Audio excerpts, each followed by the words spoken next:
Hello my friends, welcome to my YouTube channel. I am your host Indrani. आज मैं आपके साथ बहुत ही अच्छी स्टोरी शेयर करने जा रही हूँ। प्लीज़ मेरा स्टोरी अगर पसंद आए तो लाइक कर देना, subscribe my channel and on the bell icon button. जय श्री राम। ये स्टोरी है गोवा से थॉमस जी की। थॉमस बताते हैं वो लोग जब छोटे छोटे हुआ करते थे तब उनके उस गांव में एक अच्छा सा चर्च था, लेकिन वो चर्च बाद में अबंडन हो गया।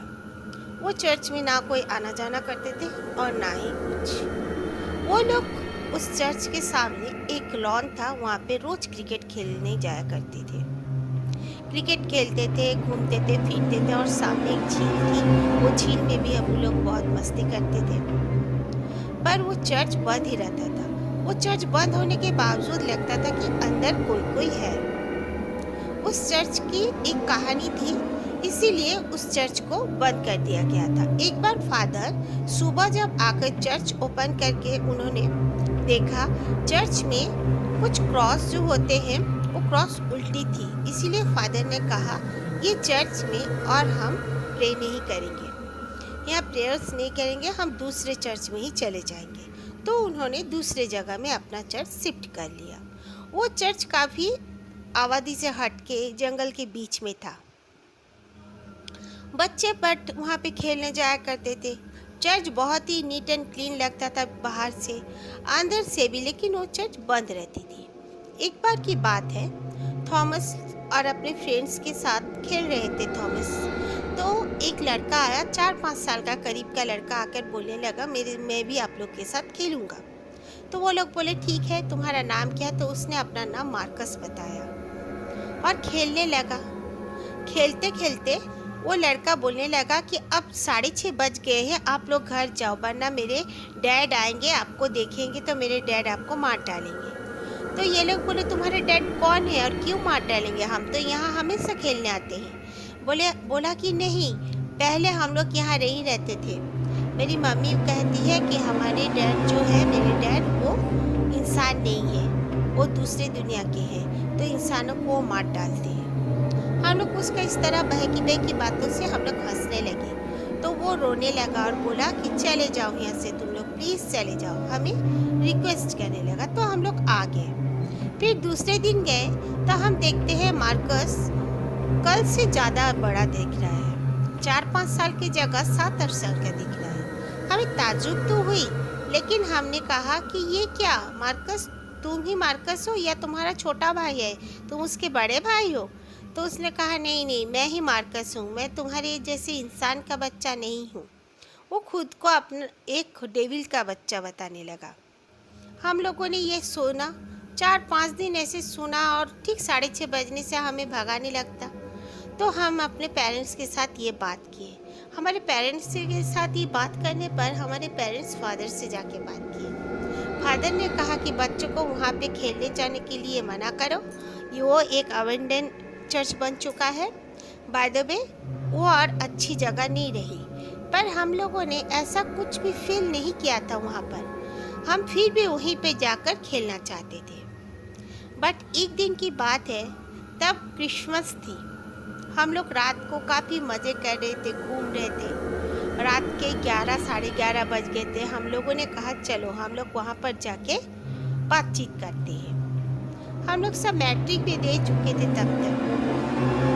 हम लोग वहाँ पर चले गए। झील भी बहुत सुंदर थी और चांदनी रात थी। हम लोग बैठ गए। तो हम लोग देखते हैं, हम लोग बहुत दिन से नहीं देखे थे मार्कस को, काफ़ी रोज़ नहीं गए थे वहाँ पर। हम लोग देखते हैं कि एक आदमी जैसे उड़कर आया, उड़कर आके वो चर्च के पास उतरा। उतरने के बाद ना ही दरवाज़ा खोला है ना ही कुछ, वो आदमी एंटर कर गया। ये देखना था तो बस हमारा एक दोस्त था जैकी, वो जोर से चिल्लाने लगा। हमने उसके मुंह को बंद किया और बोला चलो यहाँ से। हम लोग चले आए। बाकायदा हमने देखा ये सब, फिर फादर को जाके बताया तो फादर बोले मैं वहाँ पर थोड़ा सा विज़िट करना चाहता हूँ। जब सब कोई आकर वहाँ पे चर्च को खोला गया तो देखते हैं कि चर्च में एक भी मिट्टी धूल कहीं पे कुछ भी नहीं। जैसे बाकायदा वो जो चर्च था, वो चर्च के हर कमरे को किसी ने साफ सुथरा करके रखा है और वो चर्च जैसे अंदर से भी रेनोवेट किया गया है। इस तरह वो चर्च देखने को मिल रहा था, पर वहाँ पे एक भी क्रॉस नहीं था। फादर ने कहा कि अपना खैरियत चाहते हो बच्चों, तो दोबारा यहाँ पर कभी मत आना। वो चर्च बिल्कुल खाली पड़ा है अभी भी। हम लोग वहाँ से आना जाना तो करते हैं, लेकिन और ना कभी मार्कस हमें नजर आए और ना वो आदमी, लेकिन उतने रात को हम लोग नहीं जाते। थॉमस, आपने ये स्टोरी हमारे साथ शेयर की, थैंक यू।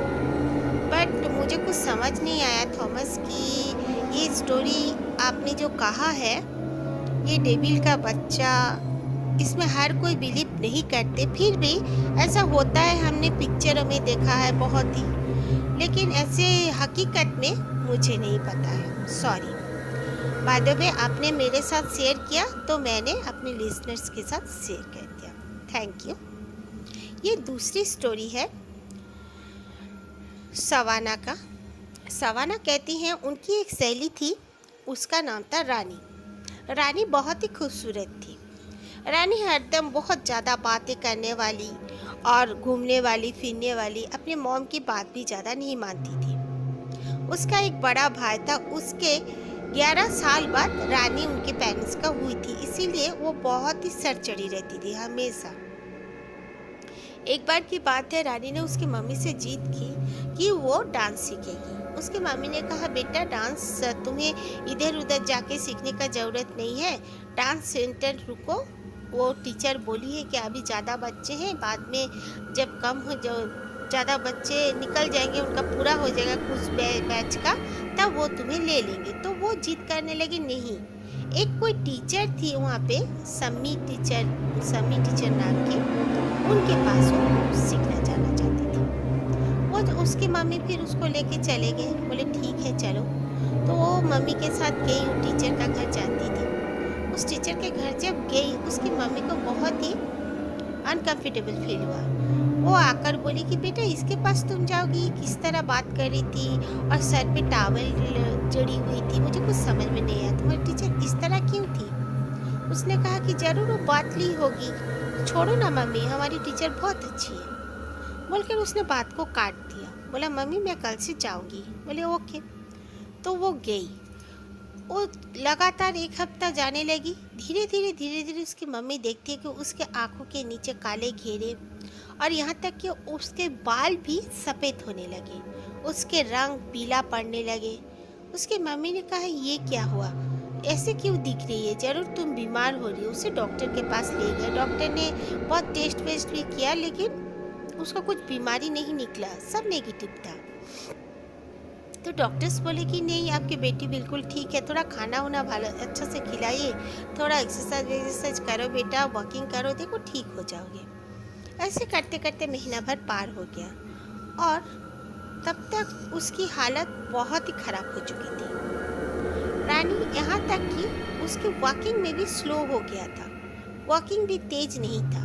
उसके पापा मम्मी देख के बहुत डर गए। सामने में ही एक मस्जिद था। उसके पापा ने कहा चलो एक बार वहाँ पर हम लोग देखकर आ जाते हैं। तो वहाँ पे एक अल्लाह वाले से जब उसके पापा ने कंसल्ट किया तो उन्होंने रानी को देखकर कहा कि इस बच्चे के ऊपर एक चुड़ैल का साया हो गया है। वो चुड़ैल इसका जवानी और इसका जो ताकत है, खून है, सब खींच रही है खुद जवान बनने के लिए। ऐसे होते हैं। ये बात सुन के तो उसकी मम्मी पापा का पैरों तले जमीन खिसक गई। उसकी मम्मी तो भगवान का नाम लेने लगी, डरने लगी, बोली ये क्या। तो बोला हाँ ऐसा ही हुआ है। लेकिन उसके मम्मी पापा को वो अल्लाह वाले पे बहुत भरोसा था, क्योंकि छोटे में भी रानी को कभी भी तबीयत खराब होती थी तो उसी अल्लाह वाले के पास ले जाके वो झाड़ फूँक किया करवाते थे। और वो एक ताबीज़ भी पहनी रहती थी हमेशा। लेकिन उसने बदमाशी करके वो ताबीज़ खोल के कहीं और रख दिया था। तो वो बुजुर्ग बोले कि इसके गले में मैं एक ताबीज़ दे रहा हूँ, दम करके उसको पानी भी दे दिए, बोले पिलाते रहो। कुछ ताबीज़ आदि भी दिए, बोली ये भी पिलाते रहो उसको पानी में, देखो ये ठीक हो जाएगा। अगर ये 11 दिन में ठीक नहीं होती है तो अब दोबारा इसे मेरे पास जरूर लाना। तो उसकी मम्मी बोली ओके जरूर ले आएंगे। और इसके वो बुजुर्ग ने ये भी कहा कि वो जो जहाँ अपना डांस सीखने जाती है शाम को, उसे और मत जाने दो, वो टीचर में ही खराबी है। तो इसके मम्मी ने कह दिया कि तुम और दोबारा नहीं जाओगी, तुम्हें कैसे फ्रेंडशिप हुई थी उसके साथ। तो उसने कहा कि मम्मी मैं पार्क में अपने फ्रेंड्स के साथ खेल रही थी, तब वो आके मुझे पकड़ी और बोली कि आप बहुत क्यूट बच्ची हो, आप बहुत सुंदर हो, मैं डांस सिखाती हूँ, आप डांस सीखोगी, ऐसे ऐसे मुझे कहा था टीचर ने। मम्मी ने कहा नहीं, और दोबारा तुम उसके पास नहीं जाओगी, तो और अकेले तो उस तरफ तुम और आइंदा जाओगी ही नहीं। तो उसने मान लिया। 11 दिन पूरे हो गए, वो ठीक भी हो गई। उसके बाद उसके मम्मी को बहुत दिल कर रहा था कि उस टीचर के पास जाए, क्योंकि एक दिन भी वो टीचर ने ना इन्हें फ़ोन किया ना कुछ। उसके बाद उसकी मम्मी ने कहा नहीं, मुझे थोड़ा सर्च तो करना ही पड़ेगा कि ये माजरा क्या है। पार्क के सामने ही उसका घर हुआ करता था, जिस घर में वो रहती थी। उसकी मम्मी गई उस घर में, जाने के बाद देखती है तो वो घर बंद था। आस पड़ोस में पूछने पर सबने कहा कि हमें नहीं मालूम ये कौन थी क्या नहीं और कब ये घर में आई थी, हमने कुछ देखा भी नहीं, कुछ जानते भी नहीं है, सॉरी। उसकी मम्मी बहुत आश्चर्य हो गई और फिर बोली कि ये घर मालिक कौन है, मैं उससे मिलना चाहती हूँ। तब एक औरत सामने आके उन्हें घर मालिक का फ़ोन दे दिया। बोले वो तो घर को रेंट आउट के लिए छोड़ रखे, कोई आ गया है मुझे नहीं मालूम, कोई आ जाने से तो हमें बताते जरूर घर मालिक, क्योंकि मेरे पास उनका फ़ोन नंबर है। तो उसके मम्मी ने फ़ोन करके उनसे मिलना चाहा तो घर मालिक आए, बोले जी हाँ ज़रूर बोलिए क्या बात है। तो उन्होंने कहा ऐसे ऐसे आपके घर में एक औरत रहने आई थी।